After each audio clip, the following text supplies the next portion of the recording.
Hello mga kabataan, gandang umaga sa inyong lahat.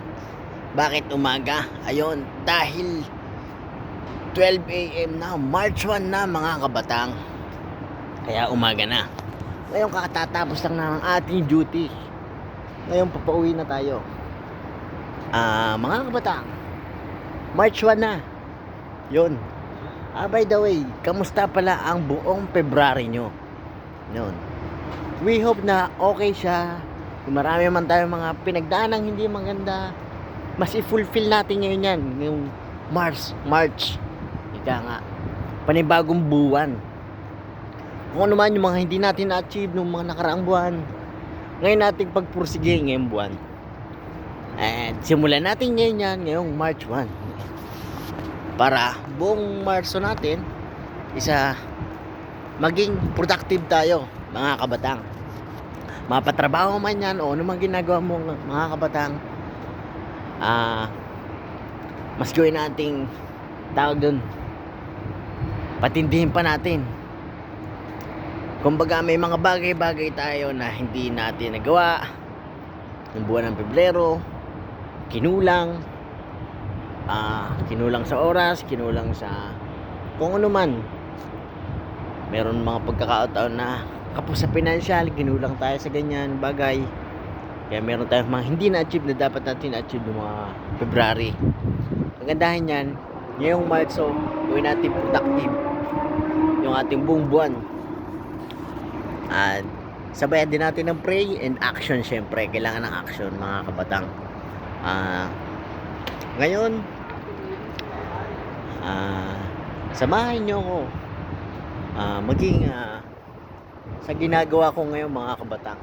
Meron akong ginagawa na side hustle bukod sa trabaho. Yan. Ginagawa ko siyang as a part-time lang. Yan. Marami sa atin na naghahanap ng mga part-time.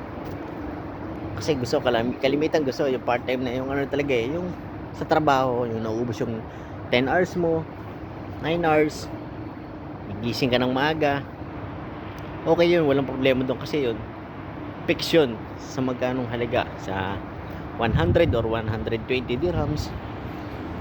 Minsan kalimitan minsan hindi pa nabibigay ng buo every week. Pero this part time na sinasabi ko sa inyo naman is ito naman is gagawin mo lang as 2 to 3 hours, depende sa commitment mo naman. Yun, ito naman for sure na once na ginawa mo siya at nag-successful yung transaction, matik yun mga kabatang. Meron kang commission na papasok sa'yo. Income, sabihin na natin, okay na ba yung income ka ng 200 dirhams every transaction? Successful every successful transaction. Okay na yun, di ba? Sabihin mong sa loob lang ng isang linggo, depende, sabi nga, depende sa commitment mo For example kung everyday meron kang successful transaction na 200 dirhams, within 1 month meron kang papalo ng 6,000 dirhams, di ba?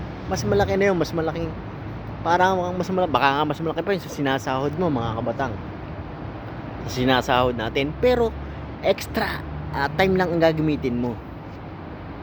Pero o kaya tinatamad ka, walang problema, sabihin mo na lang sa isang linggo naka 2 and 3 successful transaction ka, so 12 yun, so may 2-4 ka, malinis, almost ganun yung mga marireceive mo.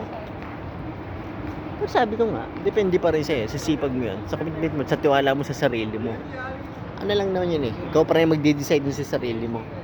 Ngayon, kung willing ka na matuto yun, na malaman kung paano siya gagawin, mag-comment ka lang sa video na to kabatang, or i-PM mo lang ako mga kabatang. Sasamahan kita para maipakita ko sa iyo kung paano siya gagawin. Ang kaganda nun, gamit lang ang Tabi. Yun, alam niyo yung Tabi, yung app na 4 months to pay, di ba? Kalimitan, ginagamit natin yung Tabi pag ano lang yung bibili ka ng gadgets, bibili kang ticket, yan, di ba? Kalimitan yan yung mga hulugan ba, ika nga, na hindi mabigat. Pero dito, gagamitin mo siya bilang negosyo. Pagkakakitaan natin yung Tabi mo, di ba? Mas okay ba yung mga kabatang kung ikaw gusto mo magkaroon ng idea kung paano siya gagawin, huwag ka na magkatubiling message ako mga kabatang. Legit to mga kabatang, 100% legit. So paano mga kabatang, hanggang doon na lang muna yung aking detalye mga kabatang. I-PM nyo lang ako and mag-comment kayo sa video na to. Mapapanood nyo itong video na to di sa aking YouTube channel. Yon. At Batang Alae 21. Yon. Comment lang kayo dyan. I-share ko rin to sa aking Facebook page. Also makikita nyo sa Batang Alae. Yan ang ating Facebook page.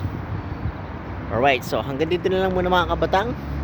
So lagi kong sinasabi din palagi mga kabatang, stay positive, be a blessing to others, and let's continue to share the good news.